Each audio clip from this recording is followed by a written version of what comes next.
বাক্সাৰ হালবাৰীৰ কালপানী বজাৰত মেডিকেয়াৰ ই-ক্লিনিকৰ শুভ উদ্বোধন। কালপানী বজাৰত আজি আনুষ্ঠানিকভাৱে নতুনকৈ মেডিকেয়াৰ ই-ক্লিনিক নামৰ এখন আধুনিক ফাৰ্মাচী তথা ই-ক্লিনিকৰ শুভ উদ্বোধন কৰা হয়। এই ফাৰ্মাচীখনৰ জৰিয়তে অঞ্চলবাসীয়ে এতিয়াৰে পৰা সকলো ধৰণৰ বেমাৰৰ প্ৰয়োজনীয় ঔষধ একে ঠাইতে লাভ কৰিব পাৰিব। উদ্বোধনী অনুষ্ঠানত উপস্থিত থাকি বৰপেটা ৰোডৰ জ্যেষ্ঠ চিকিৎসক ডক্টৰ ৰিষ্টিয়াক মণ্ডলে ৰঙা ফিটা কাটি ফাৰ্মাচীখনৰ শুভ উদ্বোধন কৰে। অনুষ্ঠানত বক্তব্য ৰাখি ডক্টৰ মণ্ডলে কয় যে অভিজ্ঞ আৰু বিশ্বাসযোগ্য ফাৰ্মাচী অবিহনে উন্নত স্বাস্থ্য সেৱা পৰিকল্পনা কৰিব নোৱাৰি। এই ধৰণৰ উদ্যোগে গ্ৰাম্য আৰু অৰ্ধ চহৰ অঞ্চলত স্বাস্থ্য সেৱা অধিক সহজলভ্য কৰি তুলিব বুলি তেওঁ আশা প্ৰকাশ কৰে। ফাৰ্মাচীখনৰ স্বত্বাধিকাৰী আবুল কালাম আজাদে জনোৱা মতে মেডিকেয়াৰ ই-ক্লিনিকত সকলো প্ৰকাৰৰ জেনেৰিক আৰু ব্ৰেণ্ডেড ঔষধ উপলব্ধ থাকিব। লগতে সাধাৰণ ৰোগীৰ সুবিধাৰ কথা লক্ষ্য ৰাখি প্ৰতিবিধ ঔষধ ৰেহাই মূল্যত প্ৰদান কৰা হ'ব বুলিও তেওঁ উল্লেখ কৰে। আমাৰ ইয়াতে মেডিচিন আছে, সব জেনুইন মেডিচিনৰ লগতে কসমেটিক প্ৰডাক্ট আছে। চ' সকলো মেডিচিনতে আপুনি মানে ৰেহাই মূল্যত পাই যাব। এইটো আমি হেৰি কৰিছোঁ, এটা আমাৰ মেডিকেয়াৰ ই-ক্লিনিকৰ তৰফৰ পৰা আমি এটা হেৰি কৰিছোঁ। চ' আৰু সকলো ধৰণৰ মেডিচিন সব আমাৰ ইয়াতে পাই যাব। অনুষ্ঠানটোত স্থানীয় গণ্যমান্য ব্যক্তি, চিকিৎসা ক্ষেত্ৰৰ সৈতে জড়িত লোক আৰু বহু সংখ্যক ৰাইজ উপস্থিত থাকে। অঞ্চলবাসীয়ে এই নতুন ফাৰ্মাচীখনৰ জৰিয়তে সুলভ মূল্যত আৰু সহজে স্বাস্থ্য সম্পৰ্কীয় সেৱা লাভ কৰিব বুলি আশা প্ৰকাশ কৰিছে। ব্যুৰো ৰিপৰ্ট, পাব্লিক টক্স 24 নৰ্থ ইষ্ট। মোৰ তৰফৰ পৰা প্ৰথমতে মই কালামক শুভেচ্ছা জনাম যে এটা নতুনকে সি এটা পদক্ষেপ লৈছে।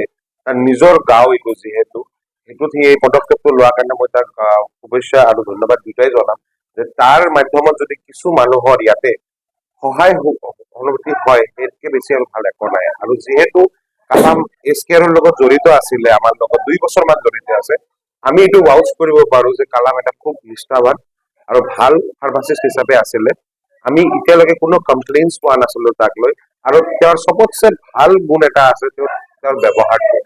মানুহৰ ব্যৱহাৰতে মানুহৰ পৰিচয় বুলি কয় আমাৰ উপভাষাত। তো তেওঁৰ ব্যৱহাৰটো যোনটো আছিলে, সেই ব্যৱহাৰটো খুবেই ভাল পাইছিলে আমাৰ পেচেণ্ট বিলাকে, যিমান পেচেণ্ট আহিছিলে। আৰু মই আশা কৰিম কালামে সেই সেম ব্যৱহাৰ আৰু নিষ্ঠা হিচাপে ইয়াতো সেই কামটো আগবঢ়াই লৈ যাব। চ' বাকী তেওঁৰ ফাৰ্মাচীৰ লাইচেন্সো আছে। মই নিজে লাইচেন্সটো নিজে চেক কৰিছো, লাইচেন্স আছে। চ' এটা ভেলিড ফাৰ্মাচিষ্ট সি পঢ়িছে, 2 বছৰৰ কোৰ্চ এটা কৰিছে। চ' সেইটোৰ কাৰণেও এটা ভেলিড ফাৰ্মাচিষ্টৰ পৰা ঔষধ লোৱা আৰু এটা ইনভেলিড ফাৰ্মাচী বা ইয়াত যোৱাতকে মই বিচাৰিম যে তেওঁ যদি মানুহে ইয়াক সঁহাৰি এইটো জনায় আৰু এইটো আগবঢ়াই লৈ যায় তাক, যিহেতু তাৰ গাঁৱৰে গাঁৱৰ মানুহে তেওঁক যদি আগবঢ়াই লৈ যায়। Yes, definitely এইটো কথাটো একদম সঁচা। কাৰণ কি আমাৰ প্ৰত্যেকটা ডক্টৰে বেলেগ বেলেগ ঔষধ লেখে, আমি যি বহুতে জানো। আৰু এবাৰ এটা পেচেণ্টে ধৰক আমাৰ যদি বৰপেটাতে দেখায়, ইয়াৰ পৰা ভালেখিনি কিলোমিটাৰ দূৰত দেখাই পেলাই যেতিয়া একেবাৰে পেচেণ্টে গোটেইখিনি ঔষধ লৈ আহিব নোৱাৰে সেই ফাৰ্মাচীৰ পৰা বা বৰপেটাৰ পৰা, সেইটো এটা বিৰাট ডাঙৰ সুবিধা হ'ব। কাৰণ যিহেতু মই চাইছো তাৰ ইয়াতে ষ্টকছ বিলাক চাইছো, চব ভাল ব্ৰেণ্ডৰ ঔষধ কেইটা ৰাখিছে, যোনবিলাক আমি বেছিভাগ চিকিৎসকে লেখো। চ' মেক্সিমাম ঔষধে ইয়াতে উপলব্ধ হ'ব। চ' নেক্সট ভিজিটৰ ঔষধখিনি বা আগলৈকে যিমানখিনি ঔষধ আছে সেইখিনি যদি ইয়াৰ পৰাই কিনিব পাৰিব, সেইটো এটা সুবিধা মই দেখা পাইছো। আৰু যিহেতু সি স্কেলত কাম কৰিছিলে এটা টাইমত, সি গোটেইখিনি ষ্টকিজ যিমান কেইটা আছে বৰপেটাত ক'ৰ পৰা কি ঔষধ আনিব লাগে সেইটো অৱগত তাৰ ভালকে আছে। চ' আই এম চিয়ৰ সি গোটেইখিনি ঔষধৰ সেইখিনিও ইয়াতে যোগান দিব পাৰিব মানুহ। হয়, আৰু এটা প্ৰশ্ন কৰিব বিচাৰিছোঁ আপোনাক যে দেখিবলৈ পোৱা যায় বিভিন্ন বজাৰ ঘাট নাইবা তিনিআলি চাৰিআলিত কাঠফুলাৰ দৰে একাংশ ফাৰ্মাচিষ্ট গঢ় লৈ উঠিছে। তেওঁলোকৰ কিন্তু কোনো ধৰণৰ আনুষ্ঠানিক শিক্ষাগত অৰ্হতা নাই। তেওঁলোকে কোনো ধৰণৰ ফাৰ্মাচিষ্ট নপঢ়াকৈয়ে এনেকৈ কাঠফুলাৰ দৰে ফাৰ্মাচিষ্ট গঢ় দিছে। তেওঁলোকৰ উদ্দেশ্যে আচলতে আপুনি কি ক'ব এজন চিকিৎসক হিচাপে? মোৰ আহ্বান এইটোৱে থাকিব, সাৱধান হওক চবে। আমি আজিকালি নিউজত, ফেচবুকত হওক বা ছ'চিয়েল মিডিয়াত হওক আমি এইটো বাৰে বাৰে চাই আছো যে ডিষ্ট্ৰিক্ট প্ৰশাসনেতো কৰি আছে, কিন্তু তেওঁলোকৰ এটা লিমিটেড মানে পাৰে। কাৰণ কি নিজে আমি সাৱধান হোৱাটো উচিত, নিজে জানাটো খুব দৰকাৰ যে কোনটো ফাৰ্মাচিষ্ট পঢ়ি আহিছে নে পঢ়ি অহা নাই, কোনটো ফাৰ্মাচীৰ লাইচেন্স আছে নে নাই। মই এটা চবতছে প্ৰথম এটা বস্তুৱে ক'ম, যিকোনো ফাৰ্মাচী যাৰ লাইচেন্স আছে তেওঁলোকৰ এটা আছে যে আপুনি লাইচেন্সটো প্ৰত্যেকটা ফাৰ্মাচীত একদম ফ্ৰণ্টতে থাকিব লাগিব। চ' যেতিয়া আপুনি এটা ফাৰ্মাচীত সোমায়, এবাৰ হলেও এবাৰ নজৰটো ঘূৰাই চাব এই লাইচেন্সৰ এইটো আছে নে নাই। সেইটোৰ পৰা আপুনি গম পাই যাব যে ফাৰ্মাচীৰ লাইচেঞ্চ আছে নে নাই। এইটো এটা বিৰাট ডাঙৰ এটা সাধাৰণ মানুহে এইখিনিতো বুজি পাব যাচ্ছে এটা যদি কিবা এটা লগাই ৰাখিছে ফাৰ্মাচীৰ লাইচেঞ্চটো সেইটো চাব পাৰিব।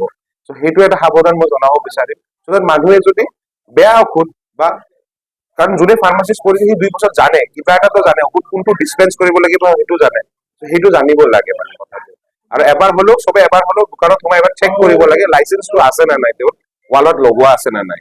হয় মই পোনপ্ৰথমে পাব্লিক টেক্স 24 NA মই নিউজ চেনেলক মই ধন্যবাদ জ্ঞাপন কৰিছোঁ। তো আজি নতুনকৈ কালপানী বজাৰত মেডিকেয়াৰ E-Clinic নামৰ ফাৰ্মাচী অপেনিং কৰা হ'ল নিয়াৰ কালপানী পোষ্ট অফিচ। তো সমগ্ৰ অঞ্চলবাসীক মই এটাই কথা কওঁ যে আমাৰ মেডিকেয়াৰ E-Clinicটো ভিজিট কৰক। কোনো ধৰণৰ মেডিচিন চব আমাৰ ইয়াতে পাই যাব।